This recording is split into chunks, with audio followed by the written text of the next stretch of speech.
Major Jack Reynolds spat blood onto the crystalline floor of his cell, watching with mild amusement, as the liquid was immediately absorbed and processed by the living crystal structure. The Vextheri really were neat freaks. He had to give them that. His ribs ached from the enhanced interrogation session, but he couldn't help chuckling at the memory of his captors' faces when he'd started critiquing their technique. You know, he'd told the towering crystalline being that had been trying to break him. On Earth, we have this thing called good cop, bad cop. Your method is more like bad cop, worse cop, crystal cop who doesn't understand human biology. The alien's faceted head had actually crackled with confusion. The cell block's resonating chime announced the arrival of another inspection team. Reynolds straightened up, ignoring the protest from his bruised body, and started whistling an old Navy hymn. The sound echoed off the prismatic walls, creating an ethereal harmony that he found particularly satisfying. Through the transparent crystal wall, he could see other prisoners, species from across the galaxy that the Vextheri had deemed threats to their perfect order. The serpentine nicks curled tighter in their cells, the bird-like Saren tucked their heads under their wings, and even the massive Ursine Krex tried to make themselves smaller. All of them had been broken by the Vextheri's psychological warfare. "Good morning, sunshine," Reynolds called out as the inspection team approached, led by a particularly tall Vextheri, whose crystal form shimmered with threads of gold. A high-ranking officer, if he'd learned their hierarchy correctly. "Love what you've done with the place. Very evil empire chic." The leader's crystal structure vibrated with what Reynolds had come to recognize as annoyance. Subject 247H continues to display aberrant behavior, it said to its subordinates, its voice a symphony of crystalline tones that the universal translator rendered in flat, emotionless English. Aberrant. Me? Reynolds pressed a hand to his chest in mock offense. "I'm just trying to brighten the place up. You know, the little color commentary to go with all this." He gestured at the crystal walls. Crystal commentary. One of the junior officers, their form tinted with blue streaks, stepped forward. "Our analysis indicates that the subject's mental faculties have been compromised by captivity. Recommend immediate psychological evaluation." Reynolds couldn't help it. He burst out laughing. The sound bounced off the walls, creating a cascade of echoes that had the Vextheri actually taking a step back. "Oh man, if you think this is compromised, wait until you see me at my best. I haven't even started the stand-up routine I've been working on."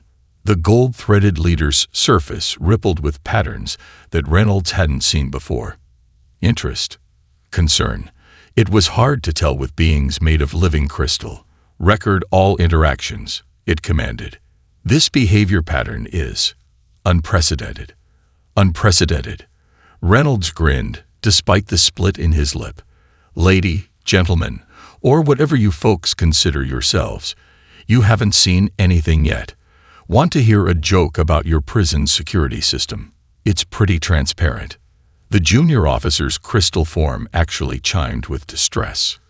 "Commander Cuttle, the subject appears to be mocking our facility's defenses. Recommend immediate disciplinary action." But Cuttle, the gold-threaded leader, held up a crystalline appendage. "No. Continue observation. This resistance technique is unlike anything in our records. The human is either operating on a level we do not comprehend, or I'm just crazy." Reynolds finished for them, still grinning. "Here's a fun fact for your records. Humans have this amazing ability to find humor in almost any situation. It's kind of our superpower, that, and making coffee out of pretty much anything. Speaking of which, any chance of getting some? Your hospitality's been great, and all, but the refreshments leave something to be desired."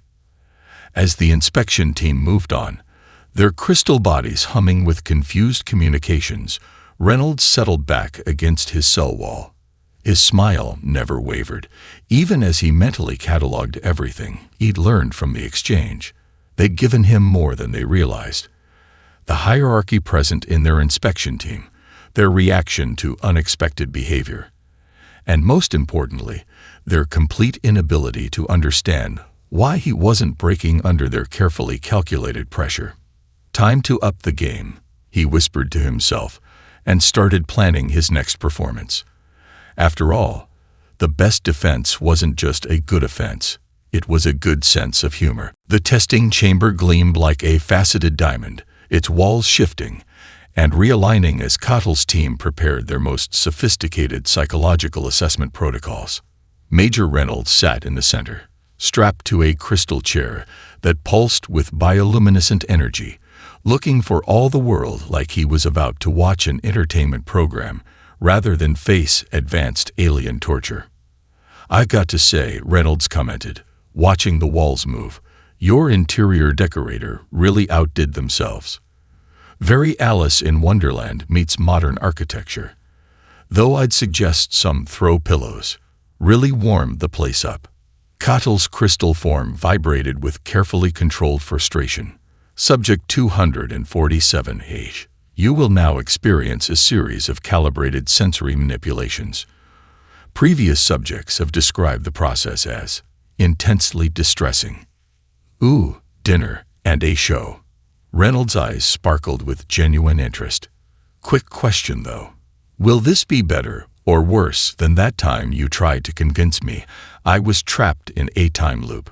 Because I've got to tell you, after 20 years of watching Groundhog Day, every February 2nd, that was kind of amateur hour.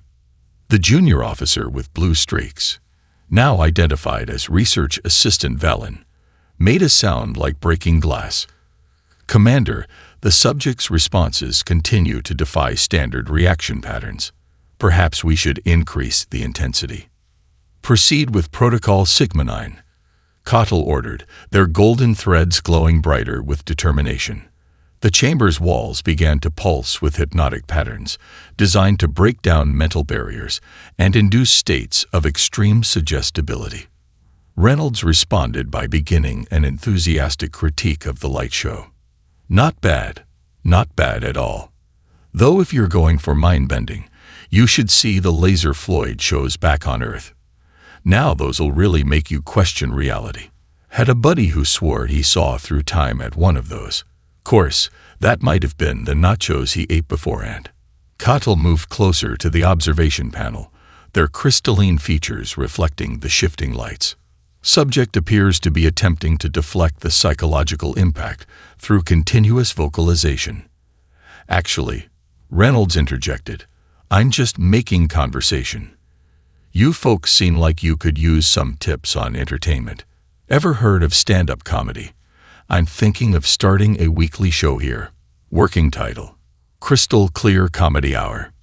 The next phase initiated, flooding the chamber with subsonic frequencies designed to induce anxiety and disorientation. Reynolds responded by tapping his foot in rhythm and starting to sing Sweet Home Alabama with deliberately off-key enthusiasm. "Fascinating," Valen noted, their blue streaks pulsing with scientific interest. The subject is synchronizing the disruptive frequencies into a primitive cultural expression pattern. "You know what this room really needs." Reynolds called out between verses, "Some backup dancers.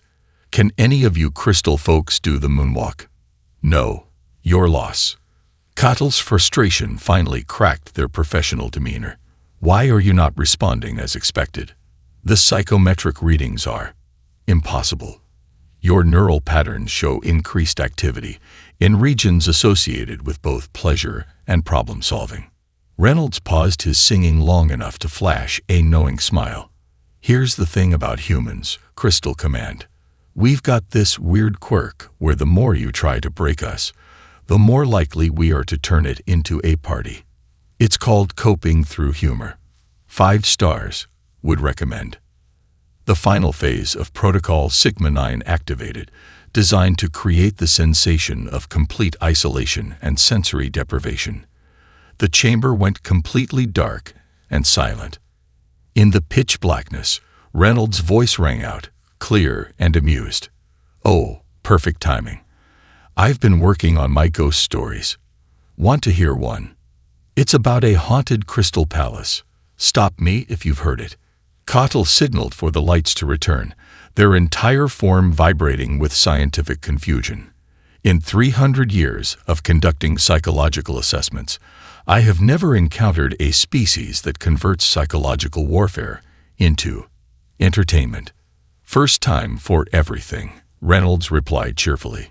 Though I should warn you, I haven't even started on my dad jokes yet.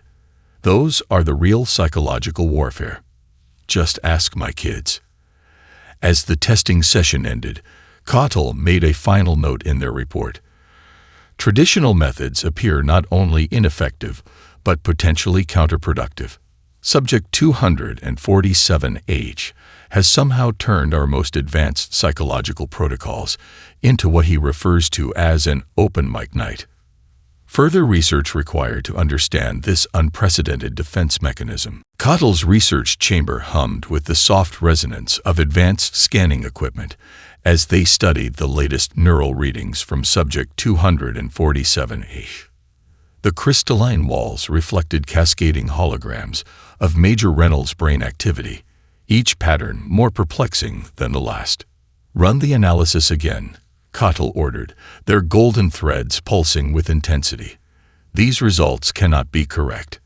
Valen adjusted the crystal controls, their blue-streaked form vibrating with equal parts frustration and fascination. Third analysis confirms previous results, Commander. During peak stress conditions, the subject's neural activity shows increased coherence and enhanced problem-solving capabilities. It appears the very act of laughing is strengthening him. In his cell, Reynolds was currently entertaining a group of alien prisoners with what he called his greatest hits of human history. The monitoring crystals transmitted his performance clear as day. So then Keyser looks at Brutus and says, "Et tu, Brute? Man, I need better friends." Reynolds delivered the punchline with perfect timing, causing the serpentine Knicks to emit their species' version of laughter, a harmonic hissing that set the crystal walls resonating. Cottle zoomed in on Reynolds' neural patterns during the exchange. Look here, they indicated a particularly complex wave formation. Each time he initiates what he calls comedy, his brain releases a cocktail of chemicals that should, by all known science, indicate severe distress. Yet instead, it's creating a feedback loop of enhanced cognitive function. Valen finished, their crystal structure chiming with excitement. The human is using psychological stress as a performance enhancer. The chamber's door crystallized open as High Commander Zixtal entered, their obsidian-threaded form commanding immediate attention. Report on the anomaly, they demanded. Cottle brought up a side-by-side comparison of Reynolds' brain patterns against those of other species under similar conditions. High Commander, we've discovered something unprecedented. Humans appear to have evolved a unique neural architecture that converts psychological warfare tactics into cognitive advantages. Through the monitoring crystal, Reynolds' voice carried clearly. And that's why you never bring a knife to a gunfight, or a logic puzzle to a human party. We'll just turn it into a drinking game. Zixtal's obsidian threads darkened. Explain how this is possible. Their planet, Valen interjected, crystal form practically vibrating with scientific enthusiasm. Earth's historical records show constant warfare, environmental disasters, and social upheaval. They evolved under conditions that should have broken them as a species. Instead, Cottle continued, they developed the ability to find humor in darkness. What we perceived as a primitive emotional response is actually an incredibly sophisticated defense mechanism. Every joke, every laugh, is strengthening neural pathways and enhancing cognitive resilience. The monitoring crystal showed Reynolds now leading his fellow prisoners in what he called a wave, the synchronized movement spreading through the cell block like a ripple through crystal. Most concerning, Zixtal observed, he appears to be teaching other species these techniques. That's not even the most troubling part. Cottle brought up new data streams. We've detected a 12% increase in problem-solving efficiency among all prisoners in his block. His influence is infectious. Reynolds' voice came through again. Come on, even you Crystal Guards can join in. Think of it as a team-building exercise. Trust me, I used to run these for the Navy, usually with more paintball, but we'll work with what we've got. Zixtal's form darkened further. This changes everything we thought we knew about psychological warfare. A species that grows stronger under mental stress is a species we may have severely underestimated. Cottle finished, their golden threads pulsing with a mix of professional fascination and personal concern. High Commander, I recommend immediate revision of all standard containment protocols. We're not breaking him. We're making him stronger. Through the crystal walls, Reynolds' laughter echoed like a challenge, each sound wave creating complex patterns in the monitoring systems. He wasn't just surviving their best efforts to break him. He was thriving because of them. And somewhere in the back of Cottle's mind, a disturbing thought began to form. What if they hadn't captured a primitive species for study? What if they'd instead imprisoned something far more advanced than they were prepared to handle? 2 weeks into what Reynolds had dubbed the Crystal Comedy Club, the prison's atmosphere had changed dramatically. The once silent corridors now hummed with barely suppressed energy as prisoners passed messages hidden within seemingly meaningless jokes and stories. So the human says to the quantum physicist. Reynolds projected his voice just loud enough to carry down the cell block. Why did the quantum particle cross the superposition?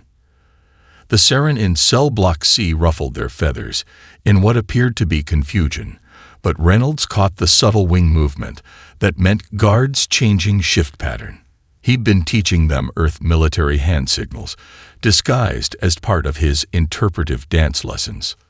To get to both sides, he delivered the punchline with a laugh that bounced off the crystal walls in a specific pattern. 3 echoes, pause, 2 echoes. To the guards, it was just another example of the human's strange behavior. To the prison network, it meant new information, priority level 2. Cottle watched through the monitoring crystals, their golden threads shifting with unease. Subject 247H's influence continues to spread.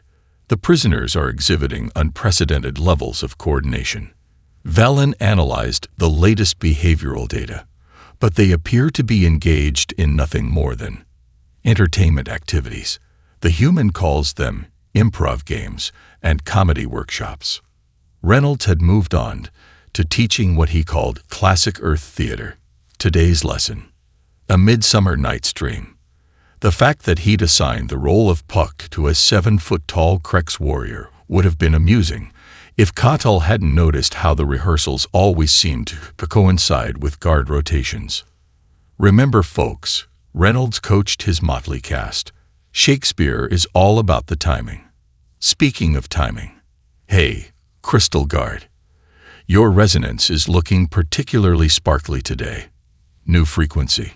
The guard's surface rippled with what might have been pride, missing entirely how Reynolds' compliment had caused a subtle shift in the prisoners' positions. Each one now had a clear line of sight to their cell's control panel. Commander, Valen's blue streaks pulsed with sudden realization. I've been analyzing the sound patterns of the prisoners' entertainment. There are recurring sequences that don't match any known linguistic or cultural patterns. Show me, Cottle demanded. The data crystals displayed a complex web of sound waves, laughter patterns, and movement records. What had seemed like random entertainment now revealed subtle, recurring structures. The human isn't just teaching them to laugh. Cottle's voice carried a note of grudging admiration. He's teaching them a whole new way to communicate. Every story, every joke, is part of a code. Valen finished. But by the time we decode one pattern, they've already changed to another. Cottle concluded. The prisoners aren't just resisting our control. They're building a community right under our sensors. In his cell, Reynolds was now leading what he called a poetry slam. The Knicks had proven particularly adept at Earth haiku, their sibilant voices adding new dimensions to the simple verses. Each poem, Cottle now realized, could be carrying hidden messages about guard patterns, security systems, or structural weaknesses. You have to admire the elegance, Valen observed. Any attempt to stop these activities would only prove their effectiveness as a resistance tool. After all, how do you ban laughter without admitting it's a weapon?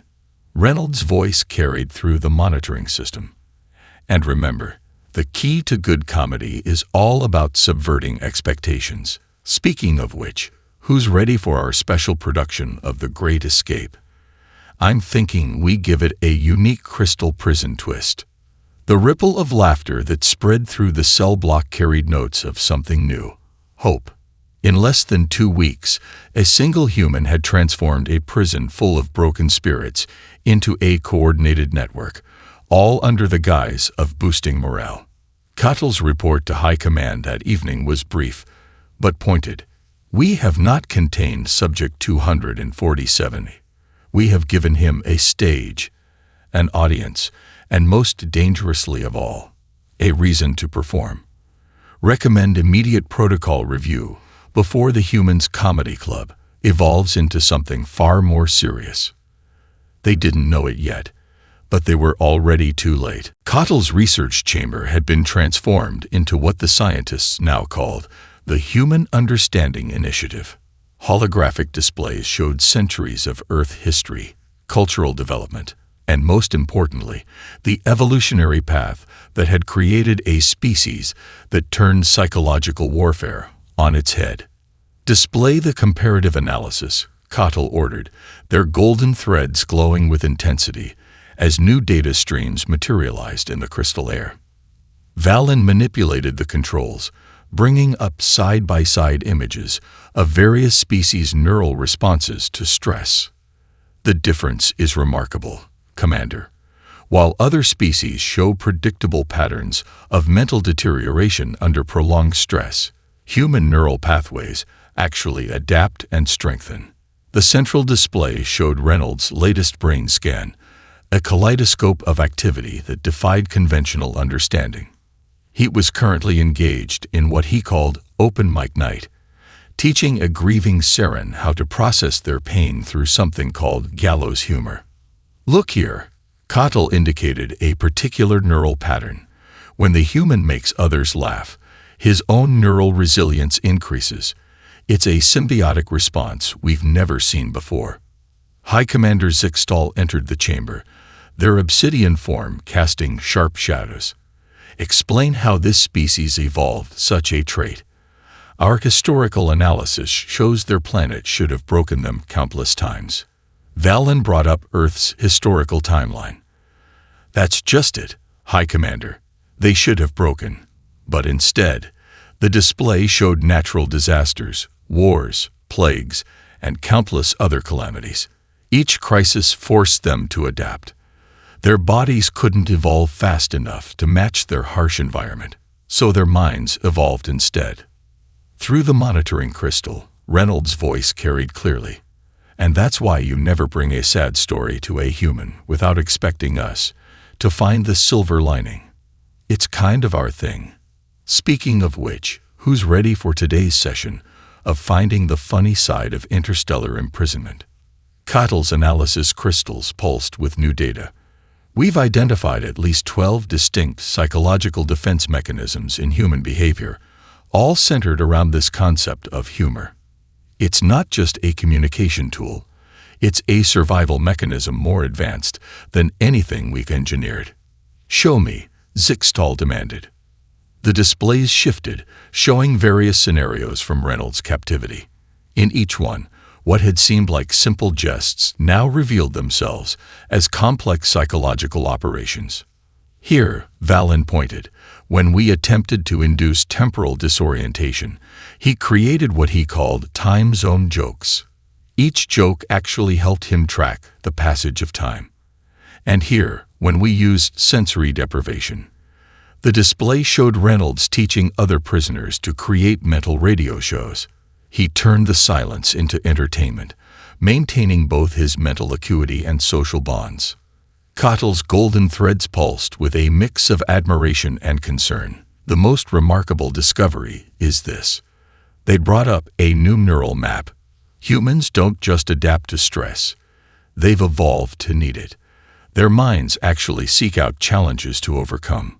What we intended as torture, Subject 247A, has been using as exercise. Worse, Valen added, their blue streaks dimming. He's teaching others. Look at the neural patterns of the prisoners in his block. The display showed dozens of minds beginning to mirror human resilience patterns. They're learning to process trauma through humor, to find strength in adversity. He's not just resisting. He's actively evolving those around him. Zixtal's obsidian form darkened.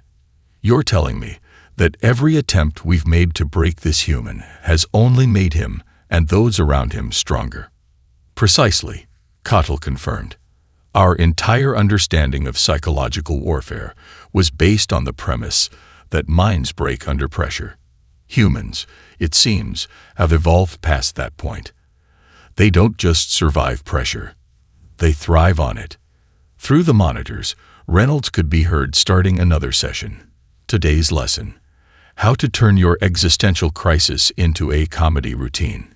Trust me, folks, once you learn to laugh at the void starts getting pretty nervous. The chamber fell silent as the implications sank in. They hadn't just failed to break one human. They discovered that everything they thought they knew about mental warfare was wrong.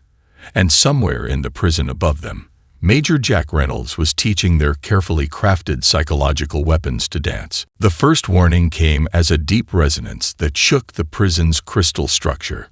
Reynolds was in the middle of teaching the Crex Warriors a human game called 20 Questions when he felt the vibration through his cell floor.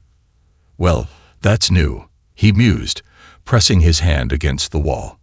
Either someone's installing surround sound, or we've got a problem with the crystal matrix. Cottle's voice crackled through the emergency communication system. Alert. Solar flare detected. Magnitude beyond acceptable parameters. Crystal structure integrity at risk. Reynolds watched as the usually composed Vexthera guards began to vibrate with barely contained panic. Their crystalline forms resonated with the building's destabilizing frequency, creating a cascade of discordant tones. "Hey, Crystal Command," he called out, his voice cutting through the growing chaos. "Quick question. Those pretty light shows you used to try breaking my mind, they're generated by the same crystal matrix that's currently having a meltdown, right?" Cottle appeared at his cell, their golden threads pulsing erratically. "This is not the time for your human humor. Subject 247A. The prison structure is becoming unstable." "Actually," Reynolds grinned, "it's exactly the time. Because while you were trying to break my mind, I was learning how your crystal technology works. Funny how that happens, right?" Another tremor shook the facility. Through the transparent walls, Reynolds could see other prisoners beginning to panic. The Saren were fluttering frantically. The Nyx were coiling into tight defensive balls, and even the mighty Crex were backing away from the vibrating balls. "Look," Reynolds said, his voice taking on a command tone he hadn't used since capture. "Your crystal matrix operates on resonance patterns. Right now, it's being overwhelmed by the solar flare's energy. But if we can generate a counter-frequency—" "Impossible," Valen interrupted, their blue streaks almost white with stress. "The harmonics required would need perfect synchronization across multiple species." Reynolds laughed, but this time it wasn't his usual mocking tone. It was the laugh of someone who'd just found the solution to a puzzle. "You mean like the kind of synchronization you'd get from, say, a prison full of aliens who've been practicing group performance arts?" Understanding dawned in Cottle's crystal form. The entertainment programs. They weren't just for morale. They were rehearsals, Reynolds confirmed. Hey, everyone. He called out to the other prisoners. Remember that multi-species choir we've been working on? Time for the command performance. Through the network of relationships he'd built, Reynolds began coordinating the most unusual concert in the galaxy's history. The Saren's high-pitched trills merged with the Nyx's harmonic hissing, while the Kreks provided a deep, resonant bass. Even the Vextheri guards, after a moment's hesitation, added their crystalline tones to the mix. That's it, Reynolds encouraged, conducting with the same authority he'd once used to lead special operations teams. Modulate your tones with the building's vibration. Feel the resonance and push against it. Cottl's scientific mind finally grasped the full scope of what Reynolds had accomplished. You've been preparing for something like this since the beginning. Not exactly, Reynolds admitted as he adjusted the pitch of the alien chorus. But the first rule of special operations: always be ready to improvise. The second rule: make sure your team can follow your lead, even if the plan is crazy. Slowly, the dangerous resonance began to stabilize. The crystal matrix, instead of shattering under the solar flare's assault, found a new equilibrium in the counter-harmony created by the prisoners' combined efforts. Status report. High Commander Zixtal's voice cut through the fading crisis. Crystal structure stabilizing. Cottle reported, their golden threads still vibrating with residual tension. Thanks to the humans' implementation of advanced harmonic theory through. They paused, their scientific minds struggling with the concept. Through entertainment programming. Reynolds couldn't help himself. Don't forget to tip your waitstaff, he called out. We'll be here all week. Actually, given the security arrangements, probably longer than that. But as the crisis subsided, even the most hardened Vextheri guards had to acknowledge a fundamental truth. The very traits they had dismissed as weaknesses, human unpredictability, adaptability, and that inexplicable need to find humor in everything, had just saved their most secure facility from catastrophic failure. And Major Jack Reynolds, still conducting his impromptu alien orchestra, just kept smiling. After all, he'd finally found the perfect venue for his musical comedy act. The High Council chamber of the Vextheri Empire sparkled with the combined luminescence of the most powerful crystal beings in the galaxy. Emergency session had been called, and the central display showed a continuous loop of Major Reynolds leading his multi-species orchestra through the solar flare crisis. Explain to me, Grand Archon Nixtel demanded, their diamond-threaded form towering over the assembly, how a single human prisoner transformed our most secure facility into what he calls the galaxy's first interspecies performing arts center. Cottle stood before the council, their golden threads dimmed with the weight of their report. The truth is far more complex, Grand Archon. What we witnessed was not simply entertainment. It was the demonstration of an evolutionary advantage we never considered possible.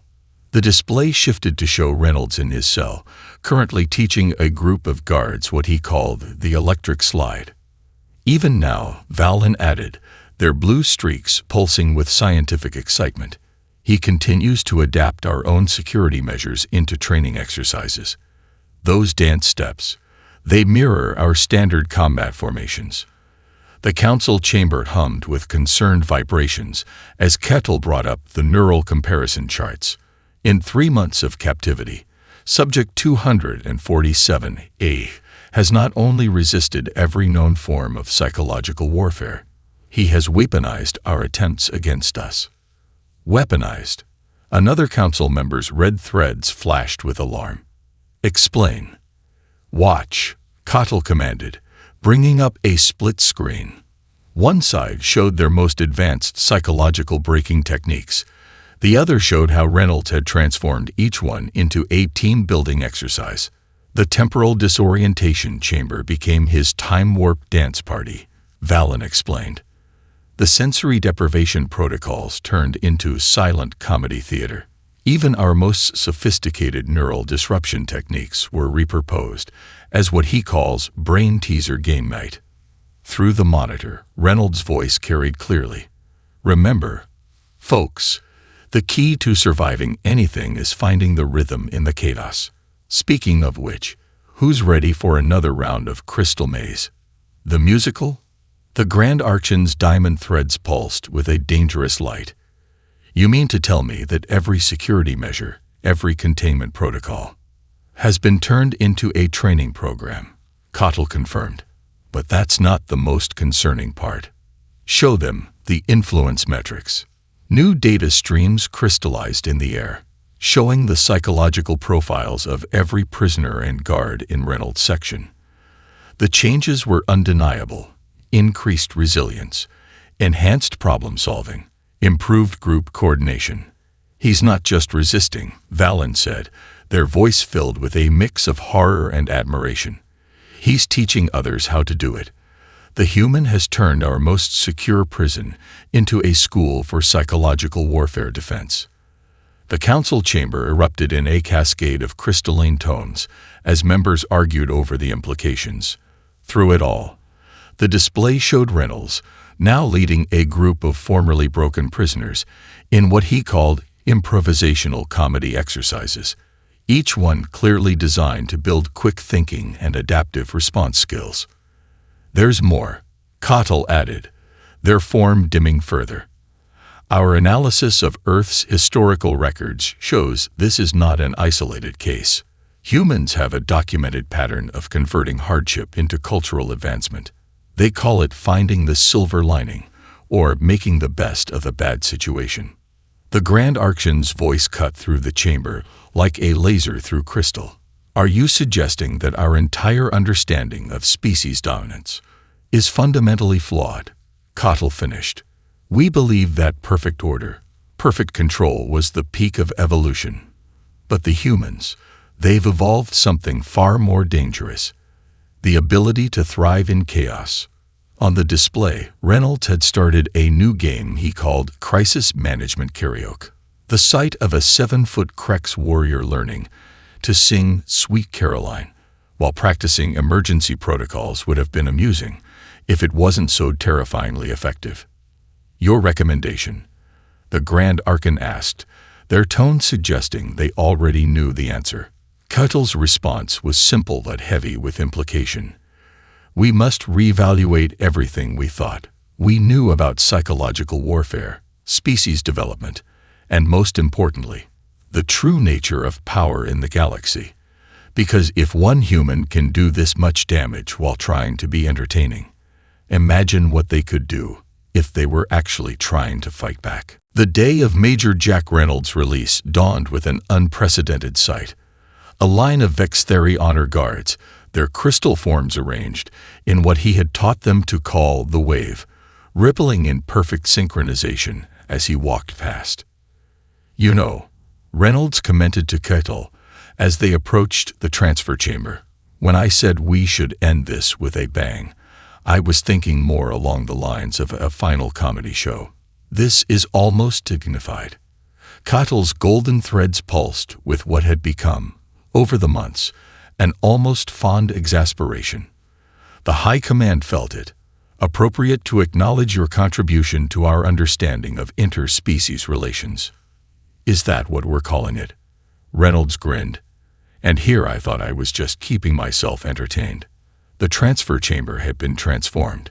Where once there had been stark crystal walls designed to intimidate, now there were harmonious patterns that seemed to dance with their own inner light. The prisoners he'd taught and the guards he'd befriended lined the path, each adding their own note to a symphony of farewell. Before you leave, Valen stepped forward, their blue streaks shimmering. The Scientific Council has a request. Would you consider accepting a position as special advisor on human psychological resilience? Reynolds laughed, the sound bouncing off the crystal walls in a pattern that everyone present now recognized as pure joy. Let me get this straight. You want to hire the guy who turned your maximum security prison into a performance art space. We want High Commander Zixtal interjected, their obsidian form gleaming. To learn from the species that proved laughter is a more powerful force than fear. Looking around the chamber, Reynolds saw the changes his entertainment program had created. The Seren now held their heads high, their songs carrying notes of confidence instead of fear. The Nyx had learned to dance through their coils, finding joy in movement, where once they'd known only confinement. Even the Kreks, traditional enemies of the Vexthuri, were now trading jokes with their former guards. You know what the really funny part is, Reynolds said, his voice carrying that special tone that everyone had learned meant a lesson was coming. None of this was actually about the jokes or the shows. It was about something humans learned a long time ago. The strongest walls aren't built with crystal or steel. They're built with fear, and the best way to break those walls. Laughter. Cottle's form brightened with understanding. You never needed to escape. You were breaking free in a way we couldn't even see.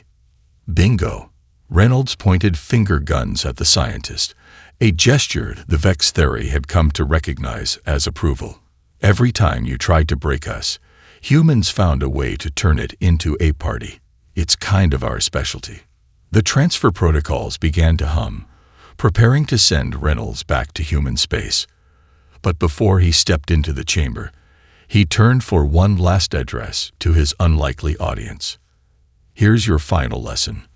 Folks, life's going to try to break you. That's just how it goes. But if you can learn to laugh at the things that scare you, to find joy in the middle of chaos, and to dance even when the world's falling apart, well, then nothing can really break you at all. As the transfer energy began to build, Reynolds called out one last time. Oh, and Cottle, keep the comedy club running. I expect to hear great things about the first intergalactic stand-up circuit. The flash of transfer light faded, leaving behind a chamber full of changed beings. The Vexthuri Empire would never be the same. Their reports now included sections on morale enhancement through recreational activities, and their guard training programs had mandatory classes in what they called human adaptive psychology. Years later, when asked about the Great Prison Transformation, Cottle would always say the same thing. We thought we were testing human resilience. Instead, a human taught us that true power isn't in breaking spirits, it's in lifting them up. And sometimes, the most powerful weapon in the universe is a well-timed joke. In the end, the story of Major Jack Reynolds became more than just a tale of one human's defiance. It became a testament to humanity's greatest strength, the ability to find light in the darkest places, to build bridges with laughter, and to turn any prison, whether physical or psychological, into a stage for something remarkable. As for Reynolds, he did eventually take that advisory position. But that's another story, best told over drinks at the newly established Crystal Comedy Club. Now, the most popular entertainment venue in 3 sectors of the galaxy.